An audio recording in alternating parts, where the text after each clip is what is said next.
మన ప్రభు అయిన యేసుక్రీస్తు నామములో ఈ ఉదయకాలపు మన్నా అనే కార్యక్రమాన్ని వీక్షిస్తున్న మీ అందరికీ హృదయపూర్వకమైన వందనాలు తెలియజేస్తున్నాను. కృపగల దేవుడి జ్ఞాపకం చేసుకొని గడిచిన దినమంతా ఆయన కృపలో భద్రపరిచి కాపాడి క్షేమను అనుగ్రహించి మరో దినాన్ని పరిశుద్ధాత్మదేవుడు అనుగ్రహించాడు. ఈ దినమంతా కృపాక్షేమాన్ని పరిశుద్ధాత్మదేవుడు అనుగ్రహించునుగాక. ఈ ఉదయకాల సమయంలో ఒక వాక్యాన్ని మనం చదువుకుందాం. కీర్తన గ్రంథం 107 కీర్తన 14 వచనం. వారు కట్లను తెంపివేసి చీకట్లో నుండి మరణాంధకారముల నుండి వారిని రప్పించెదను. దేవునికి స్తోత్రము కలుగునుగాక. ఈ ఉదయకాల సమయంలో సర్వోన్నతమైన దేవుడు ఒక వాగ్దానపూర్వకంగా మాట్లాడుతున్నారు. వారి కట్లను తెంపివేసి మరణాంధకారం నుండి చీకట్లో నుండి మరణాంధకారపు లోయల్లో నుండి విడిపిస్తానంటున్నాడు. ప్రియ దేవుడి బిడ్డ, మనం గమనించినప్పుడు నా ప్రభు ఆయన వాగ్దానపూర్వకం మాట్లాడుతున్నాడు. నేను కట్లను తెంపి వేస్తాను అని. ఈ ఉదయకాల సమయంలో ఏ కట్ల చేత బంధించబడుతున్నావో, అనారోగ్యమైన కట్లు, ఆర్థిక సమస్యలని కట్లు, నెమ్మది సమాధానం లేని కట్లు, ఇదిగో చీకటి శక్తుల చేత, దురాత్మ శక్తుల చేత, మాంత్రిక శక్తుల చేత ఒకవేళ కట్టబడ్డ కట్ల చేత పీడించబడుతున్నవేమో ప్రభు అంటున్నాడు, ఆ కట్లను నేను తెంచివేసి ఇదిగో నీ చీకటి స్థితిని, నీ మరణాంధకారపు స్థితిలో నుంచి నేను బయటికి రప్పిస్తానని కృపగల దేవుడు మాట్లాడుతున్నాడు. ఏ కట్ల చేత కట్టబడి ప్రియ దేవుడి బిడ్డ చీకట్లోకి వెళ్ళిపోయావో, మరణాంధకార లోయలో నీ జీవితం కొనసాగుతుందో, సర్వోన్నతమైన దేవుడు అంటున్నాడు, ఆ కట్లన్నీ నేను తెంపేస్తాను అంటున్నాడు. ప్రియ దేవుడి బిడ్డ, మనం గమనించాలి. ప్రభు నీ కట్లు తెంచబడాలి అంటే, ప్రభు నీలోన్న ఆ కన్నీటిని తొడవాలంటే, ఇదిగో నీ కట్లు ఇప్పాలంటే సర్వోన్నతమైన దేవుని సన్నిధిలో నీవు ఒకటి మొరపెట్టగలగాలి. 116 మనం చూసినప్పుడు అక్కడ లేఖనాలు సెలవిస్తున్నాయో, వారు కట్లను తీసివేసెను. ఎప్పుడు అంటే ఆయనకి మొరపెట్టినప్పుడు. ప్రియ దేవుడి బిడ్డ, దేవునికి నువ్వు మొరపెడితే, సర్వోన్నతమైన దేవునికి నువ్వు మొరపెట్టినప్పుడు, ఆయనకు నువ్వు ప్రార్థన చేసినప్పుడు నీ ప్రార్థన ప్రభు ఆలకించి నీ కట్టబట్ల కట్లని నా ప్రభు తెంచుతాడు. కనుక కట్ల చేత విడిపించబడకపోతే, భయంకర స్థితులు నువ్వు ఉంటే, నీ ఎవరైనా కావచ్చు, నువ్వు ఆయన పాదాల చెంతకు వచ్చేసి నువ్వు ఆయన సన్నిధిలో ప్రార్థన చేయగలిగితే, నా ప్రభు ఎవరంటే ఆయన ప్రార్థన ఆలకించే దేవుడు. ఉదయకాల సమయంలోనే ప్రభు సన్నిధిలో లేచి ఆయన పాదాలు పట్టుకొని, ప్రభువా ఈ కట్ల చేత నేను బంధించబడ్డానయ్యా, ఈ బంధకాలు నేను ఉన్నాను ప్రభువా, ఇదిగో నన్ను విడిపించు, లేదా నా కుటుంబాన్ని విడిపించు, ఇదిగో నా బిడ్డలు విడిపించని ప్రభు పాదాలు పట్టుకోగలిగితే, సర్వోన్నతమైన దేవుడు ఆయన ఉదయకాల వాగ్దానపూర్వక ఆయన మాట్లాడుతున్నాడు. నీ కట్లను తెంచివేసి ఏ చీకట్లో ఉన్నవో, ఏ మరణాంధకార లోయలో ఉన్నవో వాటి నుంచి విడిపిస్తానన్నాడు. ఇంతవరకు అనుభవం లేకపోతే ఏకువలై ప్రభువును ప్రార్థన చేయి, ప్రభువును విజ్ఞాపన చేయి. సర్వోన్నతమైన దేవుడు నీ ప్రార్థన ఆలకించి నీ కట్లను నా ప్రభు తెంచునుగాక.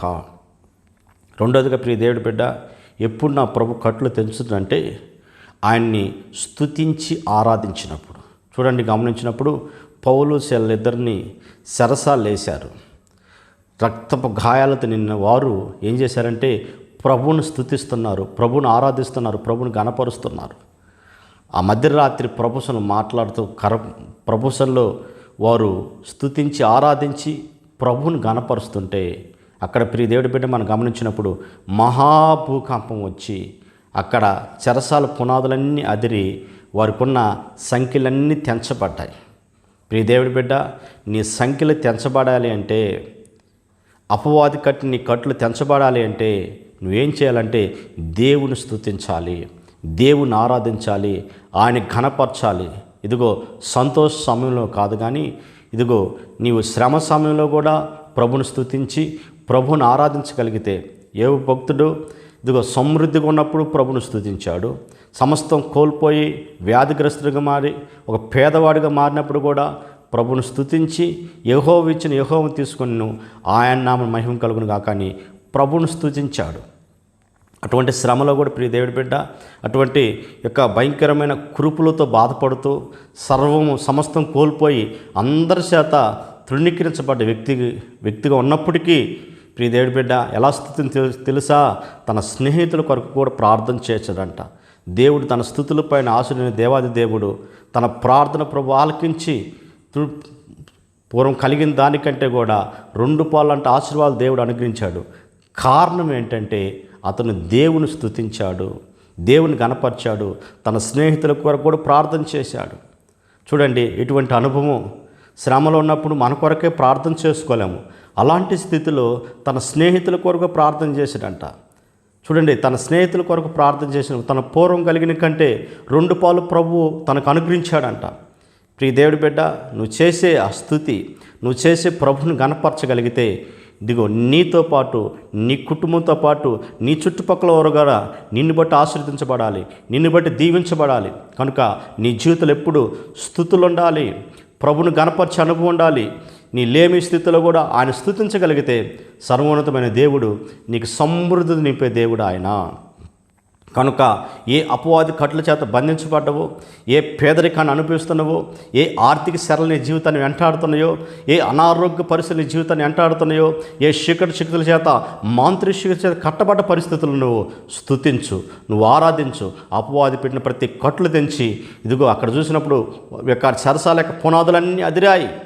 అంతేకాకుండా చూడండి, వారు స్తుతులు బట్టి ఆ చెరసాల అధికారి కూడా రక్షణ పొందినట్లుగా నువ్వు స్తుతిస్తూ నువ్వు ఆరాధిస్తుండగా నువ్వు ఆశ్రయించబడటమే కాకుండా నువ్వు దీవించబడటమే కాకుండా నువ్వు అనేక మందికి ఆశీర్వాదకరంగాను అనేక మందికి దీవెనకరంగా నా పరువు నేను నిలబెట్టునుగాక.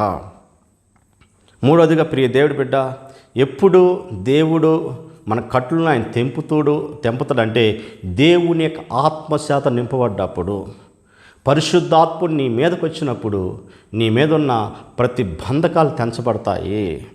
నీలో ఉన్న ప్రతి పాపపు కట్ల నుంచి విడిపించబడతాయి. నీవు ఈ యొక్క లోకంలో ఉన్న కనుక లోకంలో ఉన్న ప్రతి పాపము ప్రతి శాపకరమైన నీ జీవితంలో నిపించాలంటే మూడోదిగా నువ్వేం చేయాలంటే నువ్వు పరిశుద్ధాత్మ అభిషేకంతో నింపబడాలి.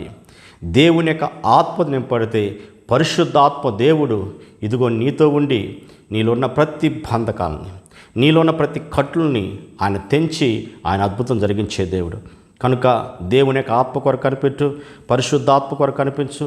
ఇదిగో పరిశుద్ధాత్మ నీలోకి రావాలంటే కనుక ఆయన అంటాడు, నేను పరిశుద్ధుని కనుక మీరు కూడా పరిశుద్ధంగా ఉన్నాను అంటున్నాను. కనుక ప్రియ దేవుడి బిడ్డ, పరిశుద్ధమైన జీవితాన్ని జీవిస్తూ ప్రభు కొరకు సాక్షిగా ఉంటూ ఆయన కృప కొరకు నువ్వు కనిపెట్టగలిగితే సర్వోన్నతమైన దేవుడు ఇదిగో ఆయన ఆత్మతో నింపి ఆయన ఆత్మ నడిపించి నీలో ఉన్న ప్రతి కట్లు తెంచి ఆయన కృప దయచేయునుగాక. ఉదయకాల సమయంలో ప్రార్థన చేసుకుందాం. మరి ప్రభు అంటున్నాడు, నీ కట్లు నేను తెంపి చీకట్లో నుంచి ఇదిగో మిమ్మల్ని మరణాంధకర ఛాయలో నుంచి నేను రప్పిస్తానన్న దేవుడు ఉదయకాల సమయంలో ఏ చీకట్లో ఉన్నవో ఏ మరణకార లోయలో ఉన్నవో ఆ కట్లన్నీ తెంచి నా దేవుడు కృప దయచేయను గాక. ప్రార్థన చేసుకుందాం. పరిశుద్ధుడా, జీవాధిపతి, ఆశ్చర్యకడ్డ, స్తోత్రాలు స్వామి. అయ్యా, ఈ ఉదయకాల సమయంలో ప్రభు నీకే స్తోత్రాలయ్యా. మీ కట్లు తెంపెదను తండ్రి, నీకు స్తోత్రాలయ్యా. చీకట్లోనూ మరణాంధకర స్థాయిలో ఉన్న వారిని నేను రప్పిస్తానన్న వాగ్దానం నా తండ్రి ఒక్కరి చేతులు నడిపించయ్యా. వారు దయచే ప్రభా, ఎవరు ఏ చీకట్లో ఉన్నారో ఏ అంధకార స్థితిలో ఉన్నారో ఏ కట్ల చేత కట్టబడ్డారో అవి పాప కట్లు కావచ్చు, అనారోగ్య కట్లు కావచ్చు, ఆర్థిక కట్లు కావచ్చు తండ్రి, రకరకాల శరల మధ్యలో వారు ఉండవచ్చు ప్రభా. వారన్నింటిలో నడిపించి నా తండ్రికి స్తోత్రాలయ్యా. నీ నామాన్ని ఘనపరచుకోమని యేసు నామములో అడుగుతున్న పరమ తండ్రి, amen. Praise the Lord. Hallelujah. ప్రభు అందరినీ దీవించి ఆశీర్వదించునుగాక.